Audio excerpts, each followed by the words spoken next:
క్రీస్తునందు ప్రియమైన మీ అందరికీ ప్రభువైన యేసుక్రీస్తు నామములో వందనాలు తెలియపరుస్తున్నాను. లెంటులో 5వ రోజు కొరకు లేఖన భాగాన్ని మనం చదువుకుందాం. యెషయా గ్రంథము 53వ అధ్యాయము మొదటి వచనం. మేము తెలియచేసిన సమాచారము ఎవడు నమ్మెను? యెహోవా బాహువు ఎవనికి బయలుపరచబడెను? ప్రార్థన చేసుకుందాం. పరిశుద్ధమైన మా తండ్రి, ప్రభువా నీకు వందనాలు. ఈ సమయంలో నాతో మా అందరితో మాట్లాడమని నీ కృప తోడుగా ఉండనిమ్మని యేసుక్రీస్తు నామములో అడిగి వేడుకొంచున్నాం మా తండ్రి, ఆమేన్. క్రీస్తునందు ప్రియమైనటువంటి వాళ్ళారా, యెషయా గ్రంథము 53వ అధ్యాయము పాత నిబంధన గ్రంథంలో అతి ప్రాముఖ్యమైనటువంటి గ్రంథం. యేసుక్రీస్తు ప్రభువారి యొక్క శ్రమను, బాధను, వేదనను గొప్పగా వర్ణించబడినటువంటి అధ్యాయం ఈ యొక్క అధ్యాయం. ఇందులో ఆయన మాటలు నమ్మనటువంటి ప్రజలు, ఆయన్ను అవమానపరిచినటువంటి ప్రజలు, ఆయనకు బాధ కలిగించినటువంటి ప్రజలు, క్రీస్తు ప్రభువారు శ్రమను అనుభవిస్తూ మౌనంగా ఉన్నటువంటి విధానం, అన్యాయపు తీర్పు, అన్నిటికన్నా క్రీస్తు ప్రభువారు ఏ విధంగా హెచ్చించబడ్డాడు, ఘనపరచబడ్డాడు అనేటువంటిది ఈ అధ్యాయంలో మనకు చాలా విషయాలు మనకి తెలియపరచబడతాయి. అయితే మొదటగా మీరు గమనించి చూసినప్పుడు మేము తెలియచేసిన సమాచారం ఎవడు నమ్మెను? దేవుడు తన ఉద్దేశాలను, తన చిత్తాన్ని ఎప్పటికప్పుడు ప్రవక్తల ద్వారాగా తెలియపరుస్తూనే ఉన్నాడు. అయితే దాన్ని నమ్మినటువంటి ప్రజలు రక్షించబడ్డారు, సమాధాన స్థితిని, నెమ్మదిని పొందారు. ఎవరైతే దాన్ని తిరస్కరించారో, దాన్ని అపహాస్యం చేశారో వారందరూ కూడా శిక్ష పాలయ్యారు. జలప్రళయం రాబోతా ఉంది అని చెప్తే తినుచు, త్రాగుచు, పెళ్ళిళ్ళు చేసుకుంటూ దాన్ని నమ్మలేదు, అంగీకరించలేదు. కనుక జలప్రళయం వచ్చి కొట్టుకొని పోయేంత వరకు కూడా ఎరగకుండా ఉండేది. తీర్పు అనుకోకుండా అకస్మాత్తుగా వస్తుంది. ఇదిగో దేవుడు ఈ పట్టణాలను తగలబెట్టబోతా ఉన్నాడు, రండి మీరు అంటే లోతు మాటలకు అపహాస్యం చేశారు వారి యొక్క అల్లుళ్ళు. అందుకని వారు నశించిపోయారు.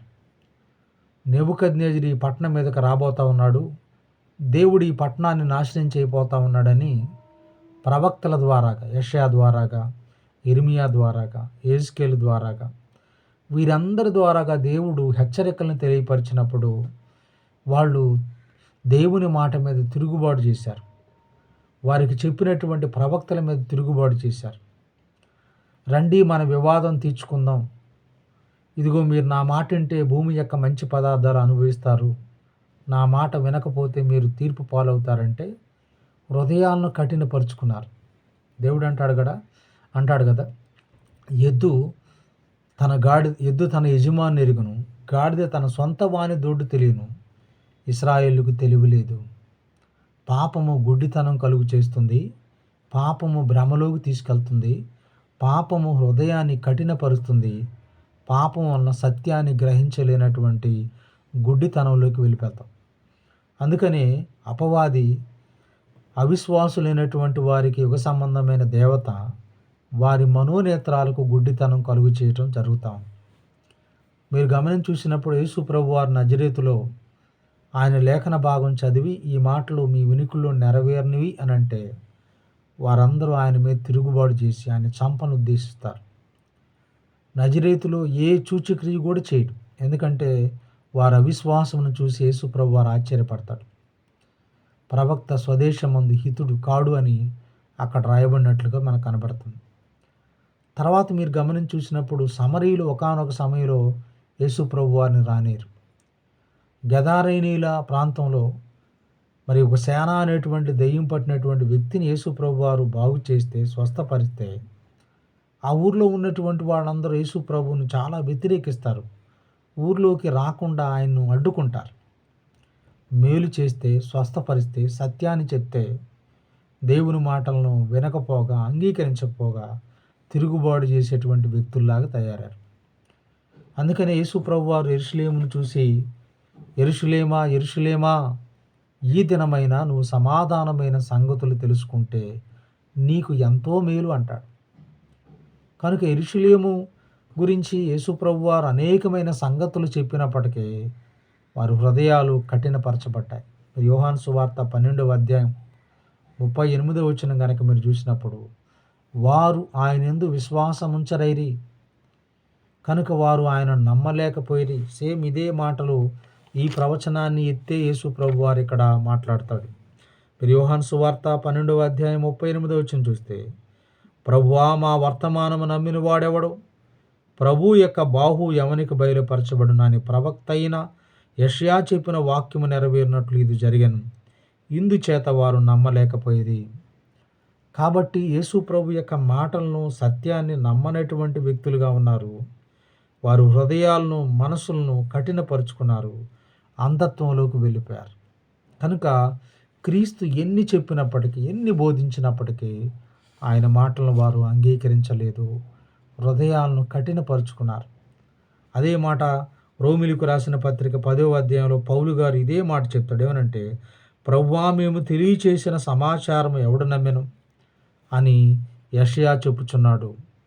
కాగా వినుట వలన విశ్వాసము కలుగును, క్రీస్తును గూర్చిన మాట వినుట వలన విశ్వాసం కలుగును. అది కనుక ఇదే మాట పౌలు కాలంలో కూడా క్రీస్తు మాటను నిరాకరించటం.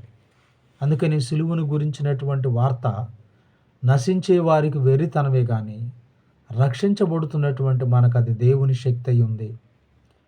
సువార్త యొక్క గొప్పతనాన్ని పౌలు గారు రోమిలకు రాసిన పత్రిక 1వ అధ్యాయం 16వ వచనంలో చెప్తాడు.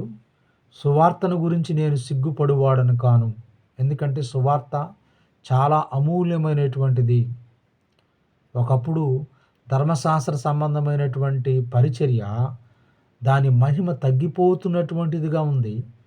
అయితే కొత్త నిబంధన యొక్క పరిచర్య అంతకంతకు మహిమ కలిగినటువంటి పరిచర్య. ఆ పరిచర్యను బట్టి మేము ఎంతగానో సంతోషిస్తున్నామని పౌలు గారు చాలా గొప్పగా అతిశయపడతాడు. ఎందుకంటే ఈ సువార్తలో దేవుని శక్తి ఏందో బయలుపరచబడుతుంది. ఈ సువార్తలో దేవుని నీతి ఏందో బయలుపరచబడుతుంది. ఈ సువార్త ద్వారాగా దేవుడు మనల్ని ఎంతగా ప్రేమించాడు అనేటువంటిది బయలుపరచబడుతుంది. ఈ సువార్తలో మనం ఏమై ఉన్నామో దాని యొక్క పరిస్థితి ఎంత భయంకరంగా ఉందో తెలియపరచబడుతుంది.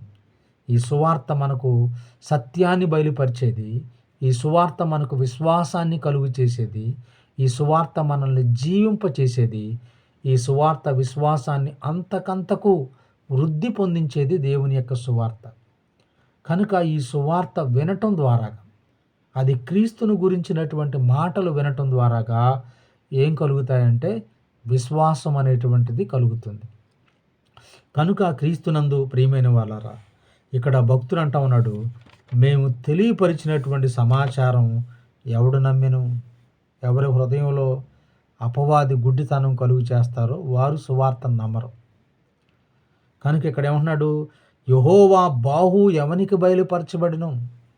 యెహోవా సత్యం ఎవరు తెలుసుకున్నారంటే, ఎవరైతే దేవుని పట్ల భయభక్తులు కలిగి ఆయన రక్షణ కొరకు కనిపెట్టేటువంటి వాళ్ళు ఉన్నారో వారికి ఆయన బాహు బయలుపరచబడింది. తూర్పు దేశం వచ్చినటువంటి జ్ఞానులకు బయలుపరచబడింది ఆయన మహిమ. సుమియోనుకు బయలుపరచబడింది ఆయన మహిమ. దేవాలయంలో ఉన్నటువంటి అన్న ఆ మహిమను చూడగలిగింది. విద్య లేని పామర్లు యేసు ప్రభుని వారు రక్షకుడుగా, రాజుగా, ప్రభువుగా అంగీకరించారు. పేతురు అంటాడు, అయ్యా నువ్వు సజీవుడు అయిన దేవుని కుమారుడైనటువంటి క్రీస్తు అంటాడు. నతానీయులు అంటాడు, అయ్యా నువ్వు దేవుని కుమారుడు, ఇశ్రాయేలు యొక్క రాజు అంటాడు. అందుకని ప్రభు అంటాడు, జ్ఞానులకు మరుగుపరిచి దేవుడు బలహీనులకు, పిల్లలకు దేవుడు తన సత్యాల్ని బయలుపరిచాడు. ఎందుకంటే వాళ్ళకున్న స్థితిగతులను బట్టి, హోదాను బట్టి దేవుని సత్యాన్ని నమ్మనటువంటి ప్రజలుగా ఉన్నారు. కనుక క్రీస్తునందు ప్రియమైనటువంటి వాళ్ళారా, తన్ను ఎందరు అంగీకరిస్తారో వారందరూ దేవుని కుమారులగుటకు దేవుడు వారికి అధికారం ఇచ్చాను. ఎవరు నమ్మి బాప్తీసం పొందుతారో వారందరూ రక్షించబడతారు. నమ్మని వానికి శిక్ష విధించబడుతుంది. కనుక మీరు గమనించి చూసినప్పుడు యేసు ప్రభు యొక్క శ్రమ, బాధ ఈ కీర్తన, ఈ అధ్యాయం అంతా తెలియపరిచే దానిలో మొట్టమొదట ఆయన మాటలను వారు నిరాకరించారు. ఆయన సత్యాన్ని వారు అంగీకరించినటువంటి పరిస్థితుల్లాగా ఉన్నారు. కారణం ఏంటంటే వారి మనోనేత్రాలకు గుడ్డితనం కలిగింది, అపవాది కలిగించాడు. కనుక ఎప్పుడైతే మనం ప్రభువుని విశ్వసిస్తామో, ఎప్పుడైతే ఆయన వాక్యాన్ని, సత్యాన్ని మన హృదయంలోకి మనం చేర్చుకుంటామో, వాక్యము తెలివి కలుగు చేస్తుంది, వాక్యము వెలుగు కలుగు చేస్తుంది, వాక్యం మనల్ని సత్యమైన మార్గంలో నడిపింపచేస్తుంది. కనుక వాక్యాన్ని వినండి, విశ్వసించండి. వాక్యానుసారంగా మనం నడుస్తూ ప్రభు మార్గంలో మనం నమ్మకంగా జీవిస్తూ ఆధ్యాత్మికంగా మనం బలపడతాం. అట్టి కృప దేవుడు మనందరికీ అనుగ్రహించును కాక. ఆమెను చిన్న ప్రార్థన చేసుకుందాం. పరిశుద్ధుడైన తండ్రి, ఈ మాటలు మా అందరి హృదయంలో ఫలింపచేయమని, నీ కృప అందరికీ తోడుగా ఉండనిమ్మని యేసు నామమున అడిగి వేడుకొంచున్నాం తండ్రి. ఆమెన్. ప్రభువు మిమ్మల్ని దీవించును కాక. ఆమెన్. అందరికీ వందనాలు.